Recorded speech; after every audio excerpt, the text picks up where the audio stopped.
Hey everybody, it's Colin McEwen from the Newfoundland Fisher. We've got a great show for you tonight. I've got Matt Romkey from Gander River Outfitters. This is on the east coast of Newfoundland. I joined him last fall to do some Atlantic salmon and brook trout fishing. We're going to be talking about the Gander River. We're going to be talking about the seasons, the flies, and much more. It's going to be a really great show. Stay with us. I think you're going to love all the things we're going to talk about tonight. And we got some great video. So stay with us.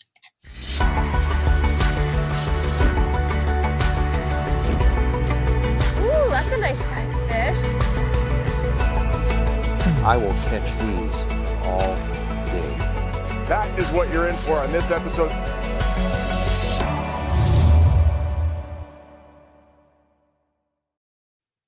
Well, welcome everybody to our show, and thanks for joining us. I got to tell you, one of the great things that I have in doing this TV show and this online show all these years, I met some really wonderful people. And I've got to say, there's probably a handful of them that stand out because they're so nice, they're so genuine. And I can't say enough about some of the lodge owners I met. And one of them is this gentleman, Matt Romkey. Matt, how are you? Hey, buddy, how you doing? Not too bad. So everyone, Matt lives in Halifax, but he runs his lodge in Newfoundland, and he's a man of the sea. He's an outdoors guy. He loves fishing, hunting, and you showed me a picture. How old were you in that picture? 4 years old? Oh, up and behind me. Yeah. My first fish was about 4. Yep. Yeah. So you've been an angler and a hunter and everything else your whole life, and then you turn your passion into your profession. Yes. Right? Yeah. I was working with the fire department in Newfoundland and got out of that and started guiding and then got into the outfitting. Well, people, I want to tell everybody, I'm really blessed to go to Newfoundland a fair amount in my life, but I'd never fished on the East Coast. It seemed all the shows I ever did were on the West Coast or on the south part of the island. Never got over to the East. Always heard about the Gander River and what a prolific river it is. And it's a beautiful river. It's 44 kilometers long, or it's about 25, 26 miles long. Does that sound about right? Yep. About 26 miles. We're located about 4 kilometers upriver from the saltwater on a pool called Jim Brown's. So it's great. The lodge is right there, right on the pool. Fantastic. You see the salmon jumping every morning. Well, I got to tell you, I had a great time there. And what I'm going to do is I'm going to play a video, talks a little bit about where we are in the world for everyone watching, and give you a little taste of what's about to happen.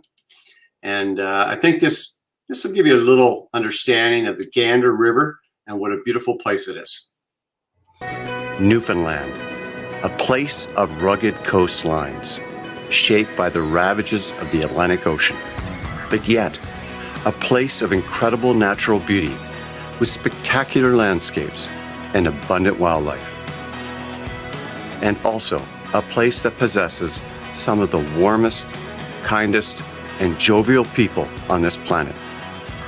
My September trip to the island of Newfoundland on the east coast of Canada.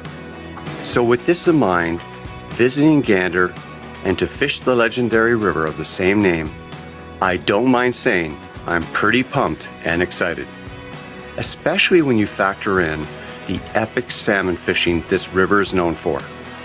Starting in June and running right through until October, the Gander River experiences over 25,000 returning salmon each season, and the returns of Atlantic salmon have been increasing. Surprisingly, few people outside of the province are aware of this remarkable fishery.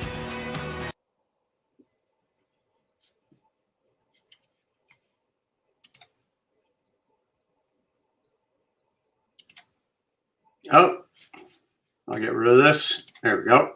So Matt, a little intro to where we are in Newfoundland on the East Coast. And I think the number that everyone's heard that I said was 25,000 fish over the course of the season. And from everyone I'm talking to, they're saying the numbers are going back up. I mean, they were in a decline for many, many years, but it seemed to have stopped. And over the last few years, especially last 2 years, the numbers have been going up, more and more fish. Can you talk a little bit about the fishery? They've definitely been going up. Now, last year, our numbers were not quite accurate because they didn't start due to COVID, started counting late, and they stopped counting a little bit early. So our numbers are a little bit off, I think. But the 2-3 previous years, they have been up. So it's positive. You know, a lot of places, Atlantic salmon numbers are down. So we're doing good in that regard for sure. Now, I think the other thing, Matt, that I want to explain to everyone, I came in September, early September, and I came so that, I mean, it's a great time of year. There's no bugs. You know, the leaves are changing color. We get up in the morning, the mist to be on the river because the air is so nice and cool. You're not far away from the hunting season beginning for moose, but you've got sea run trout coming up at that time too, right? Not just the Atlantic salmon. So your run starts in June, and people will come all through the summer right into September. And you had me come just so I could catch some sea run trout, right? Yeah, we get various runs throughout the season. So fish start coming in the middle of June, and they really start coming in the end of June, first week or two of July. And then we continue to get runs throughout the season.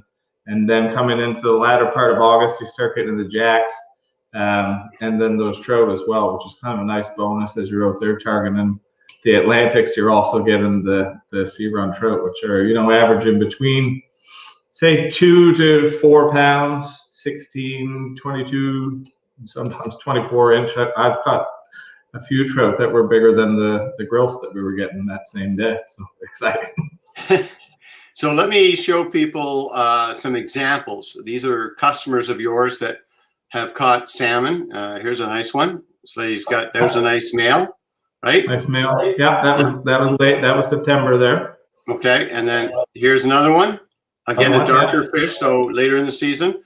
I already showed, there's a brook trout that I caught that you're holding. Probably you're telling all your friends you caught it, but that's not a story, right, Matt? Oh, look at this beard. Okay, and there's another one. And I think one of the things is that there's places that you can get out and wade, because we did that in a few spots. And then you also fish from the boats. You get a combination of both, which is really great. So it's perfect for all ages. Yeah, and definitely. These advantages, right? Yeah, novices and seniors, it's great from the boat. But if you want to wade as well, the option's also there. And I want to say right at the top, at the start of the show, for everyone that's watching, you know, a lot of people associate Atlantic salmon fishing with a high cost. And what I really like about going to the Gander River, it's easy to access. I mean, it's an easy flight to get to Gander, and it's very affordable to come to your lodge. You know, I've been to places in different parts of Canada, and it can be really pricey. I understand that. I mean, I went to one place, it was $17,000 a week. We're not even near that. I mean, it's a very good fishery and very affordable, right, Matt? Yeah, definitely so. So we try to keep it competitive but fair, you know? Yeah. And I think that's why you get so many people like this happy gentleman holding a nice salmon, or this guy, the rock star of Newfoundland, Dwight. Big Dwight, yeah. That's a nice fish. That was a dandy. Yeah, that's one of the bigger ones we've seen for sure since I've owned the camp. It was a beauty. Yeah. Well, probably the best thing what I'm going to do is to give everybody context to what happened when I came to visit you. I think I was a little delayed with the flights because of all the things that are going on at that time with the pandemic and the restrictions. And I was very fortunate to be able to come to Newfoundland at that time. I got an exemption to allow me to come and film and do the show with the hopes that this summer that, you know, things have come back to normal and our friends in the United States and people from across Canada and over in Europe could come and visit you. And I really liked it because we were doing it in September. Now, a lot of people are saying, well, it's not going to open up to Canada, the borders. I personally believe that the border is going to be open by July. Canada's a little bit behind most countries for getting the immunizations. The States is way ahead of us. But I'm getting mine in 2 weeks. I know a lot of people are scheduled over the next 30 days. And I think by the end of June, most of this country is going to have their immunization. And the border is going to be opening with protocols. And people can come and book a trip with you in July, August, or what I really like, September. I mean, that's just gorgeous, right? Yeah, September is nice. You've got that good weather, and like you said, no bugs, which is nice. Now, I want to show a picture here for everyone before I go to the video. I took these photos with my phone. So these are a couple gents that were there visiting at the same time I was, and they had a great time fishing. I think they caught more fish than I did, which really upset me. But anyways, and here's the view out on your river. I mean, just stunning. What a wonderful view every morning. And then they would go out in the morning, and sometimes we come back at lunch, and they would go out and catch those sea run trout right there in front of the lodge, right? Yep, yeah, right in front. We've got the Jim Brown's pool there, which is a fantastic pool. So it's nice if you're up early and an early bird and want to get out before breakfast and have a flick, or when we're having a bit of downtime in the mid-afternoon, if you really want to get out there, and the fish are there. So. Well, before I show the video, I just want to say hi to everybody that's watching, and Reg, I know you're watching out there. Hi. And I just want to say thanks for being so nice to me on the river, and you were a very patient man. That's all I'm going to say. Reg was a very patient man. He looked at me sometimes and just go, "Oh Lord, you got to show." So, anyways, I'm going to show this video. This was we got to the lodge a little bit late in the day. Went in, had a great meal. Gary Callahan, who's a fabulous cook, gave us a great meal. And we went out for last light. I didn't think we'd have time to catch some fish, but watch this. I think you'll all enjoy it. He brought me up here. This is probably 5 minutes from the lodge, not even that. Yep. How do you want me to present the fly, and where do you think the fish are going to be? What do you want me to do? So just out here off the front, 45. Let her swing right around to the dangle, and then over again, and just work your way down and through. There's 1 or 2 rocks there. Okay. Fish are usually just off to the sides of those. For working this run, I'm going to take a little bit of line, like a foot maybe, or 6 inches. Foot every second cast. Okay. Yep. Just to make sure we're showing the fly. Cover everything. Okay. Yep. Now, is this a place where the fish are going to hold, or is this a place where they're going to be transitioning through? Or typically they hold here. They hold before they start. Before they start moving up through the river. Yep. Okay.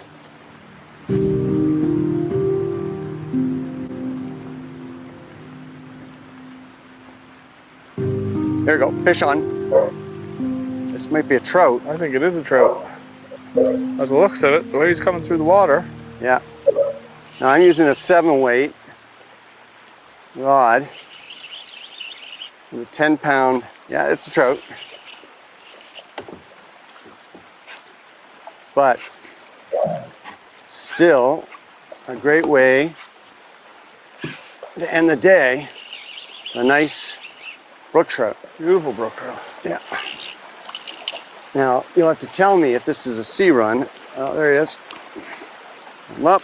There you go. Hey. Yeah, he is a sea run. Here. Now, while Matt's releasing this fish and getting the hook out, and it's a barbless fly, which is required by law here, but the sea runs, it's one of the great things about coming this time of year, the end of August into September, is the sea runs start coming in. There's resident brook trout, but also the sea runs, and you get some decent sized fish here, don't you? We do, yeah, between 3 and 4 pounds. But you're averaging what, 1.5 to 4 pounds, would you say, for the sea runs? On average, yeah. Yeah. And you get bigger ones. Definitely bigger. Beautiful. Off he goes.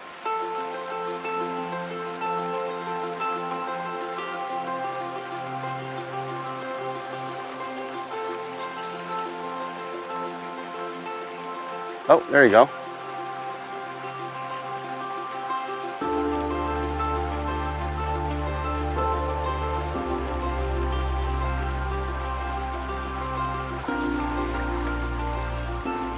Oh, I got one too. Fish on. What could be a better way, Reg, to end the day but with a double header?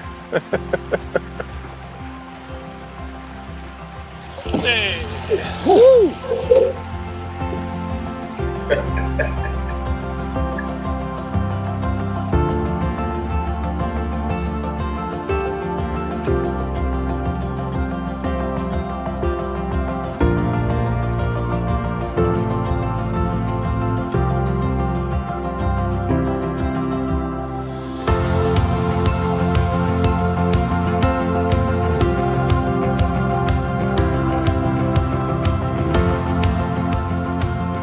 After a fun evening of fishing, we headed home for a celebratory drink, then time for a good sleep.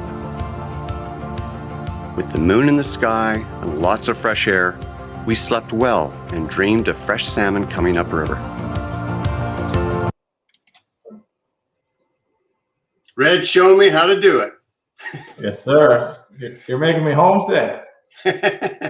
So I should explain to everyone, Reg, who actually guided me the next day, he was in the camera, he was driving the camera boat with Ben, our cameraman, and he was flicking a fly because it was just like the end of the day. It was just like, oh, whatever. And we got fish, boom, boom, boom, right? Before it got too dark. It was wonderful. Yeah, it was great. And a great way to start the trip. And that's the nice thing. I mean, the runs, you got them right in front of your lodge. And that was, what, 5 minutes up the river from where we, from where your lodge is? Yeah, next pool up, yeah. And that's the thing. I mean, over the course of that week, we fished downriver towards the ocean and fished more for the sea run trout than the Atlantic salmon. And then when we had some challenges later on, and I'm going to show some video about that, we went upriver, again, looking for the river or the salmon who were moving because the water levels had come up, right? But that's very typical, right? We'll have challenges like that. So probably the best thing, Matt, what we'll do, can you explain to me and everyone that's watching right now, because if they're interested in coming to your place, how many rods you typically take at your lodge? So we typically try to take 6. 6 is kind of the ideal number. We can accommodate 8 to 10. There are 10 beds, but 6 is kind of like the ideal number. It keeps it kind of small and personable. When you start getting to those larger numbers, it's a lot to manage, I find. So I like to keep things kind of small and almost like a family-like atmosphere, I guess. Well, I would agree with you. I think 6 is a great number. And, you know, it's just, I agree 100%. I'll just say this. When you've got 6 people, that's 3 guides. And, you know, it's not, you've got a nice sized lodge. It feels, how can I say? It's very homey. You know, let me show everyone some pictures here. Like there's the main sitting area, which looks out on the river, and it's very comfortable. And I know a few days there we came in, it was wet and cold. Got in front of the fire after we got changed. It was really comfortable. And there's the dining area, which is also looking out on the river, beautiful.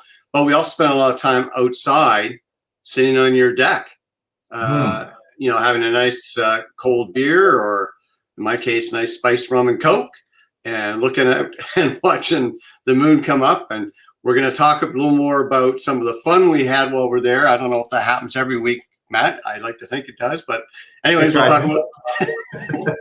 So one of the things that can happen, and this happens anywhere somebody goes fishing, it doesn't have to be salmon, is that the weather can change. And that's what happened to me. So that first day, everything was good.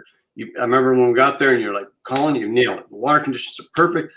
There's, you know, a little bit of rain coming, but it shouldn't be too much. And everything's perfect. But as we both know, Matt, Mother Nature is going to throw some curveballs at us, right? Yeah. And yeah, and sometimes things don't go quite to plan. So I'm going to show everyone what happened on day 2 to explain. Now, and I should say it was not a bad day. It was just a wet day, right? And it started to give us some challenges for later in the week, right? Yep. Like most fishing trips, your biggest concern is the weather. It can really dramatically impact the fishing, no matter where you travel to. During the night, a front had moved in, bringing with it very heavy rains. This caused the water levels to steadily rise. For Atlantic salmon, as migratory fish, these conditions are ideal for safely and quickly moving upriver. This, of course, poses a problem for anglers. The fish were blowing through their usual holding spots.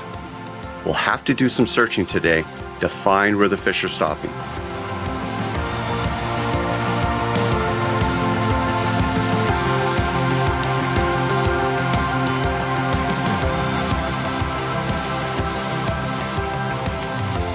So Reg, you got me set up here. You want me to fish and swing the fly through here starting short? Across here, yeah. And I've got a blue charm with a white wing. That's been the popular fly this year. That's right, yeah. Okay. And I'm using 8-pound leader, and it's basically 9-foot length, straight, no knots, because you don't want any interference. And you want me to start short like this. Yes, right? that's right. Fish your way down through, yeah. Because it could be anywhere right through here, right? Mm. Yeah, both sides, yeah. And then I just bring a little more line each time. Mm. And 45 degrees, 45 to up a little higher. Yeah. And I'll swing it across the bow like this.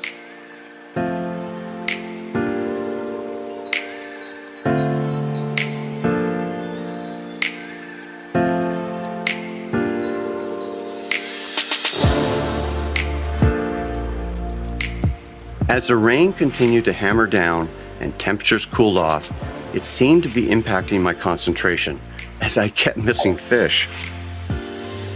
All right. Fish on, fish on. Oh, boys, a nice one.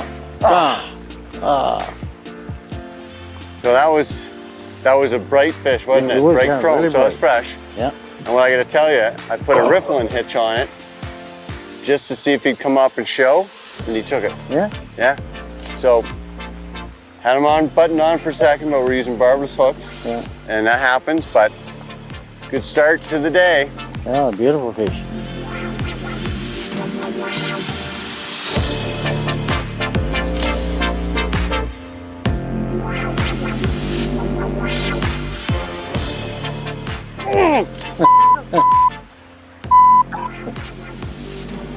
What are you touching, dude? He touched it.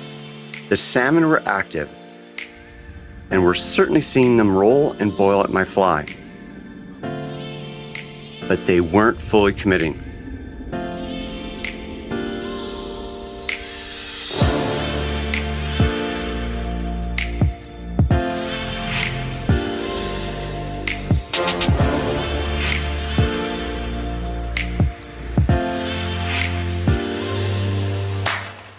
But then it finally happened. A fish struck and I didn't miss the take. This grill was not that large, but very acrobatic. Perfect sport for my 7-weight rod.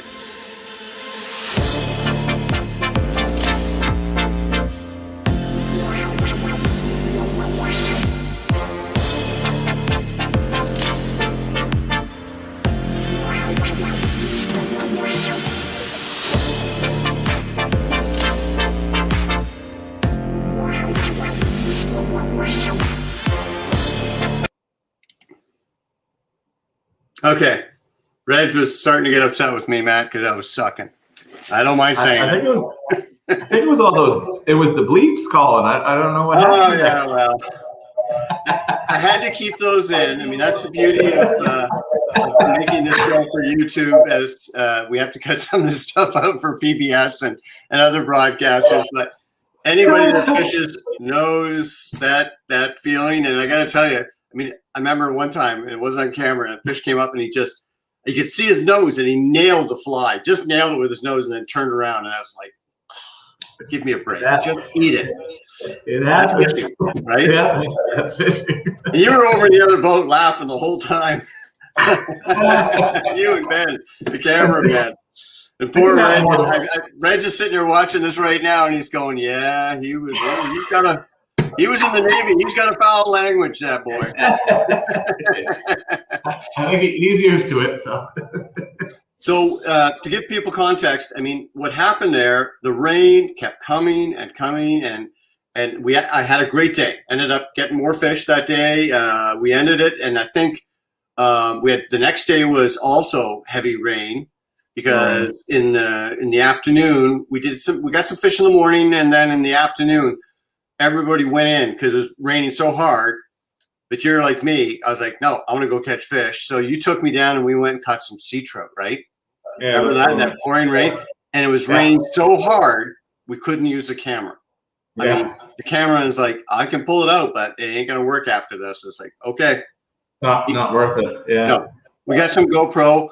I think I've got this one photo, but we got a few fish, and then they moved on. Remember, because it was they were on the run, and that kind of set what I found was the tone for the next few days, because unfortunately the fishing was really good, and then it started to go down, and everybody that has Atlantic salmon fish knows what I'm talking about. If the water gets too high, then the salmon don't stick. Like they just keep moving. They're motoring on. They're not stopping at all the usual pools, breaks, anywhere that they'll stop. They had high water and they were taking advantage of it, going up on the sides, right? Yeah, and I think a big problem we had too was debris. There was a lot of debris. Once that water started to raise, then we started to get a lot of stuff coming down river as well. So I think that was part of the issue. But there was still fish about, but it was not. They weren't in those regular spots. You know, you usually have a pretty good idea. You don't always know where they are, but you usually have a pretty good idea, and they just weren't there. They were on the move. So, well, you know, that's something because it was the end of the season, and with the water coming up, that was a problem. The debris, absolutely, because then the fish can't see or fly because there's so much stuff, right? Yeah, branches, leaves, a little bit of algae. Everything's getting washed. Where in the start of the season, it's kind of flushed. Yeah. And probably by the time you get into June, the water's crystal clear, right? Exactly. Yeah, and we had low water for quite some time, so it was that was the first really big flush that it had really gotten since I would say the middle of July, because it was a pretty dry. The last few summers in Newfoundland have been quite dry, so the water level has been lower. It's good for us really on the lower end of the river when the water level is low, because the fish tend to hold up more. So it's a little bit beneficial for the lower pools. Now we still do access the upper pools, but it's just a little bit of a further jaunt to get to those areas, which we did do later on. Yep. So I'm going to show a video right now, and then we'll go into talking about the rods, the reels that you recommend we bring, and then the flies. I mean, you can provide the flies, but I know a lot of people are like me. I like to bring my flies. And it turned out I brought a fly you didn't know about. A gentleman from Nova Scotia, a really good fly tyer by the name of Brian Sweeney, introduced me to. And it was the magic fly in this trip. But why don't I pull up this video, and we'll have a look at the equipment you need. And, you know, what I like is simple. And this is what's great about your river, right? Is that for anybody, any level of angler, whether they're experienced or their first time Atlantic salmon fishing, this is a really good river to learn on, and it's not tough casting. It's not anything, right? And your guides can help anybody get into it, right? Definitely, yeah. Especially where we're using the boats too. So it's if you've got someone that's a beginner who's not an excellent caster, say, or has trouble with their fly placement or even presentation, the way that we can position the boats can, you know, kind of kill that handicap a bit. So it is nice in that regard for sure.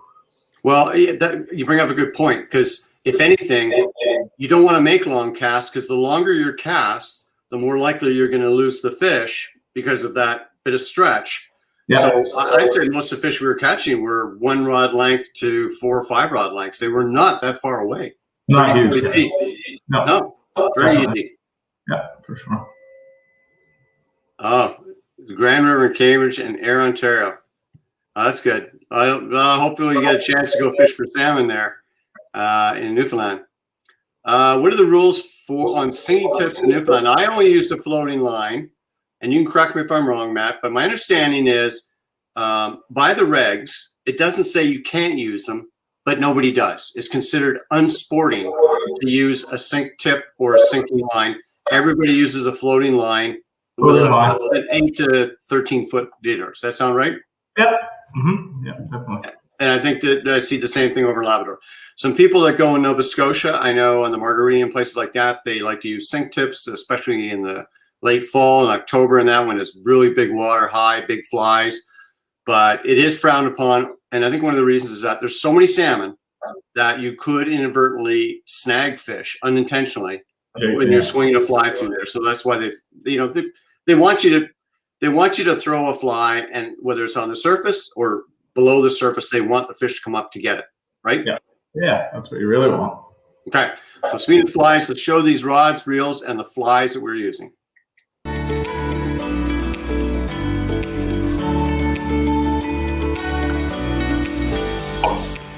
After several hours of flogging the water without even raising one salmon, we decided to head in for late lunch and a break to warm up. The rods I brought for the Gander River are 7 or 8 weight fast action rods in 9-foot lengths. There can be a lot of wind on the Gander River, and you need the extra power these rods possess to punch the line in your fly into it. A large arbor reel with a smooth, strong drag is needed in case you hook into one of the larger salmon. The setup used is pretty simple and straightforward. We only used weight-forward floating lines matched to our rods. The leaders are usually 10 to 12 feet of either 8 or 10-pound test leader, depending upon the water clarity. I like to use the strongest leader I can based on conditions in order to help quickly land the fish.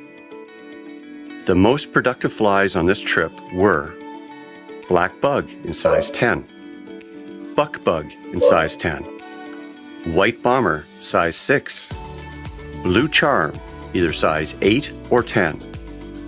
Unquestionably, the most productive fly this trip was a green ass bug, also known as a glitter bug, in size 8, swung like a wet fly. It was deadly. Well, Matt, so green ass bug, for anybody that's wondering, no, that's not what I called it on TV. It's called a glitter bug, but on YouTube, thus far, I've been able to use that. And just so anybody wants to know, the show that we produced during that week I was there will be up this Saturday at 9 a.m. Eastern Standard Time. And you can see more about the flies and more about the fishing and my adventure with Matt. But I gotta tell you, blue charm works. Your orange tanny bug thing worked. But I want to show everybody, I got a tight shot of this. That was a fly that was doing the magic, and it's a bug, but you fly, you swing it and you do it wet, like it goes below the surface. And even I put that on a riffling hitch, and they really nailed it. I don't know what it was. It just drove the fish absolutely crazy. Brian Sweeney told me about it and tied me a dozen of them. They worked in Labrador. They worked at your place. I mean, I tried it up at Tuckamore. Worked everywhere. Great fly. Yes. I didn't Did know you get some? I have some ordered. I didn't know you put a hitch on it though. You didn't tell me that. Well, that's because you're in the other boat. I can't tell you all my secrets.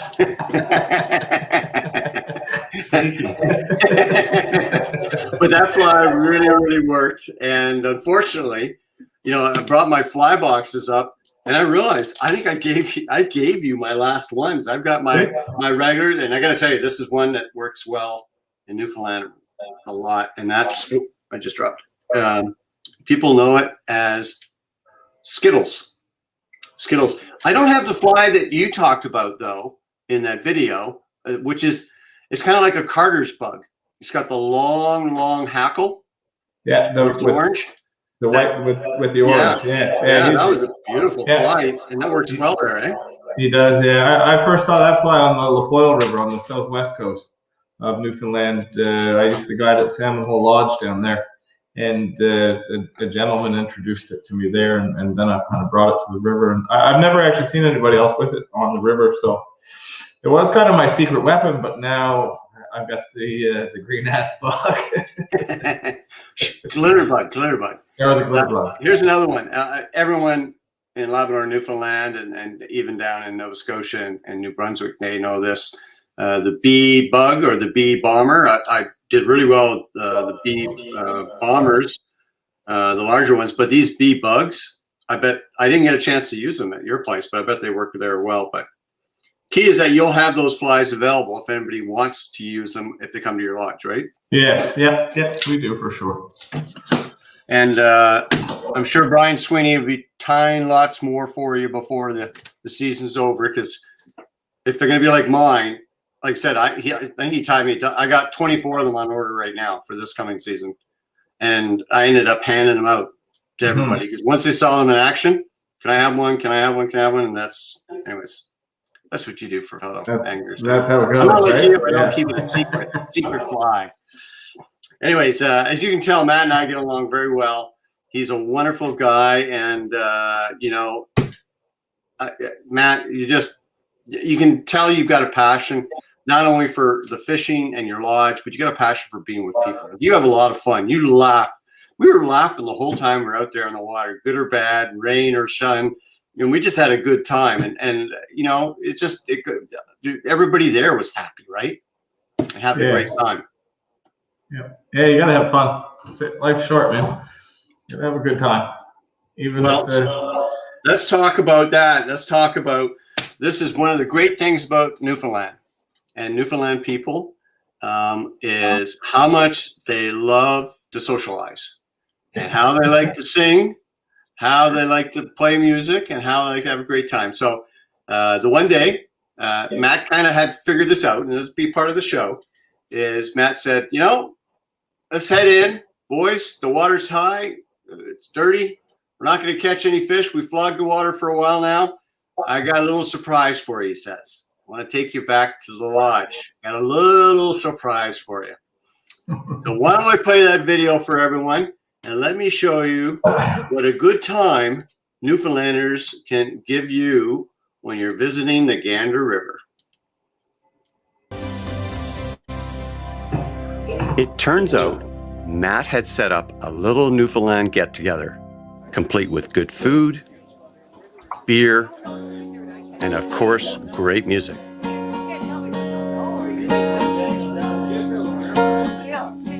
It seems Gary Callahan's daughter is an accomplished and gifted singer. Over the last hours of daylight and into the night, we enjoyed wonderful music, laughter, and food. This little Newfoundland party just kept on going and going until late into the night. At one point, we all went outside with our drinks and watched the moon arch over the Gander River, bathing us in its silver light.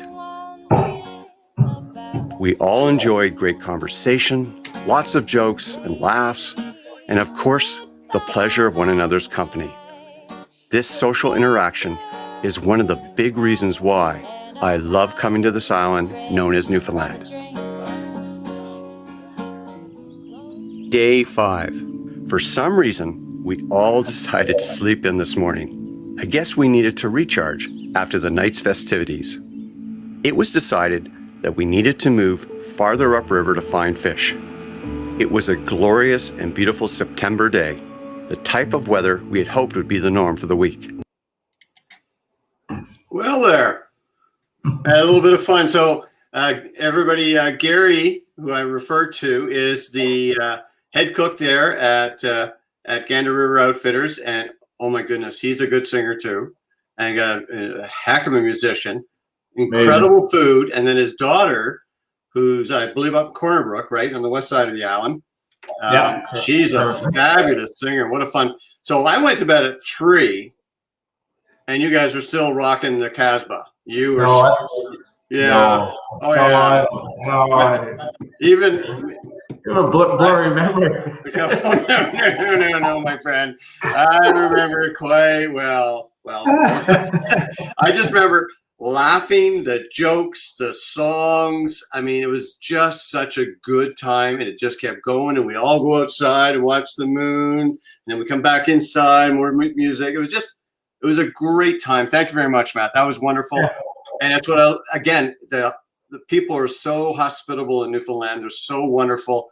And when you watch the full video, I do actually attribute to the people of Gander and that region who, for people who don't remember, Gander is the place where during 9/11, all the international planes landed, and the little town of 8,000 suddenly had an additional 7,000 people, and they took care of them. So I won't say any more. I'll just say when you watch this show, it's just not a fishing show. It's going to do a tribute to the people of Gander and that region because they are so wonderful in so many ways.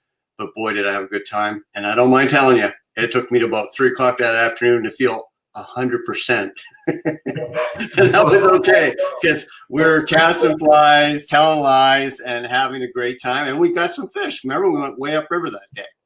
Yeah. I don't want to give that away in the video. People have to watch it. That's why I kind of ended it there, showing us going upriver. That was it. Remember the wind? Yeah, that was a windy old day. Yeah, but that's where a 7-weight or an 8-weight rod, I think, is just the perfect, a 9, maybe 9.5 footer, perfect rod with a floating line, and you'll be able to fish everywhere on that river, right? Yeah, that's a ticket for sure. Definitely. Okay. So, one of the things, we talked about your lodge, talked about how many people you like to have there. You get people that like to come and they want to do some hunting.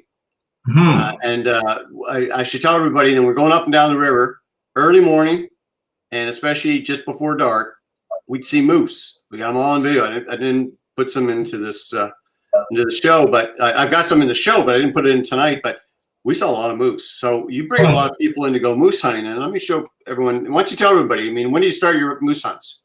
So moose hunting starts the middle of September and runs through till November.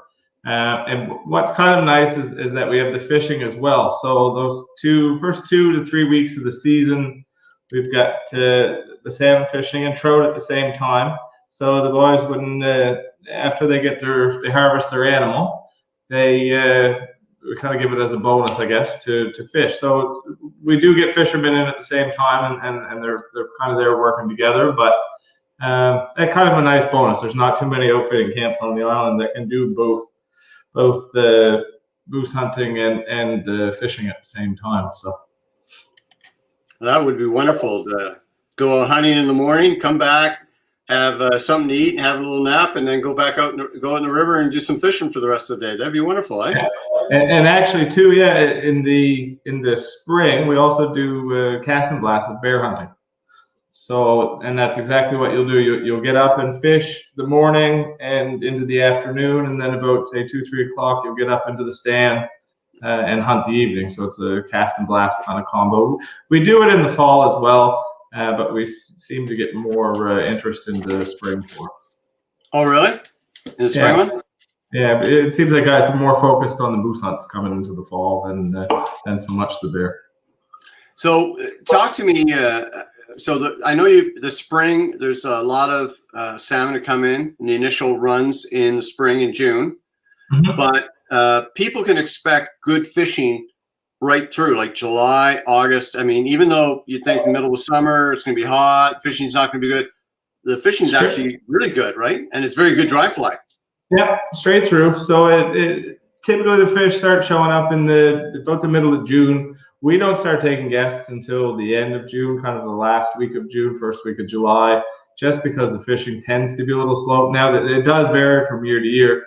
Salmon fishing is such a fickle thing. One year, the hot week could be the last week of June. The next year, it could be the second week of July. So it's, they're salmon, they're a wild species, they're doing their thing. So, but throughout the summer, we do get runs throughout the entire summer. So it does carry through. There's never really a time that the fishing is, slow, we'll say, or bad. It's always good fishing straight through the year. So the next thing I want to talk about is something that happened to me, which it still haunts me to this day. We'd gone upriver, fished this one run. I think Thomas was with me that day. And Reg needed a break from me. He said he needed to go be in a quiet place or something. But probably had some alcohol too. But anyways, so we went upriver. We moved some fish, but didn't have success. We're coming back down the river, and I saw a salmon jump. And I said, "Oh, I saw a salmon jump." And you go, "Oh," and then we stop. And you're in the camera boat with Ben, and I'm with and Thomas gets me all set up. He says, "Okay, where was that fish?" I said, "It was right over where he's casting." And next thing you know, look at that.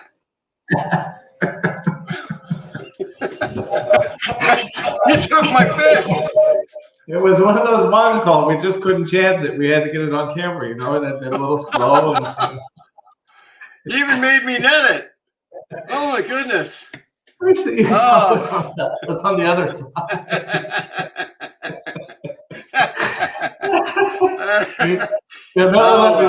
You'll never let me live that one down, eh?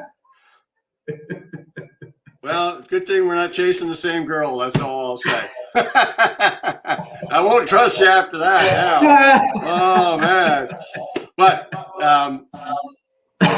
to kind of conclude, I just want to say to anyone that's watching this, if you're looking for a great trip to a great place with great people, good fishing, and no matter what level of angler you are, you're going to have a great time in this place.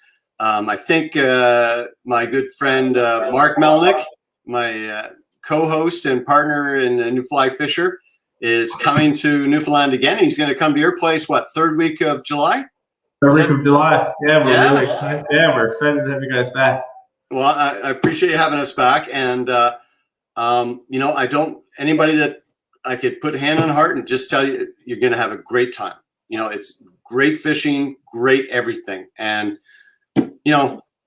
I think we've all been to places where you have a good, the fishing's pretty good, but you feel it's kind of corporate. That's not this. It's, whether it's Gary giving you stories as he's handing you your meal and jokes. The jokes, I can't even repeat the jokes there he gives here. They're so funny, but they're so PBS not friendly is the best way to put it. But, and then, like I said, it just, the landscape, the water, everything about the experience, it's so wonderful. And I really like coming in September. That was great. No bugs, nice, cool nights. We opened the windows. Ben and I had the one cabin there, and we opened the windows at night, and I just slept fabulous. That was great. And then, boy, what a great night we had up there. Hopefully you can do that every week, Matt. I'm setting you up, of course. But even if Gary just brings out his guitar and plays, that'd be good enough because, oh my goodness, he's a heck of a musician. He is indeed. Yeah, and a wonderful person. But if anybody wants to know more about going to this fabulous place, let me put up your website here. So it's ganderriver.com, not too hard to forget, on the East Coast of Newfoundland. And it's easy to get to. You can get flights from anywhere in the United States or Canada or overseas to Gander, because Gander is an international airport. It used to be the place where most international cross-Atlantic flights would always stop to refuel before they carried on to England or France. And that's why they built the place, as well as being from World War II, when they used to use it as a base to go out and hunt U-boats off of Newfoundland that were trying to sink the convoys. But fabulous fishing. And here's your phone number. Oh, look at that. Like a ticker tape right across the bottom. Your toll-free number. And I'm really hopeful for any of our American friends that are watching this. I do hope the border opens up soon by July so that you'll get a chance to book a trip to go there or hunting. Do you have any spots up for hunting this year? I think you were telling me you're pretty booked up, aren't you already? 2021, we are fully booked up, yeah. But going into 2022, we do have some good availability there for sure. Well, that sounds great. And anything you want to say before I end the show here, Matt? I just want to thank you, Colin. It's been great. It was really awesome having you guys. I really appreciate it. And it's been great chatting. Well, I know Mark is really pumped about going there. And I just want to end the show with this great shot of you holding my salmon, that salmon. And I want to say, look at the look on Ben, my cameraman. He's like, he got it and you didn't. But we should. But I'm not bitter. I'm not bitter. I know Reg is out there laughing right now. We should throw it out a big thank you to Ben too. He was great all week. He was. He was. Well, everybody, listen, thank you for joining us. The show will premiere this Saturday at 9 a.m. in our YouTube channel. It's going to be on World Fishing Network, Sportsman's Channel the following week. And if you go to our website, you can find the times. And then it'll be on public television later in the fall this year. So anyways, Matt, thank you very much for having me to your lodge. I really had a great time. I hope we get to share the water again soon. And for everyone that joined us, take care, and I hope to see you on the water.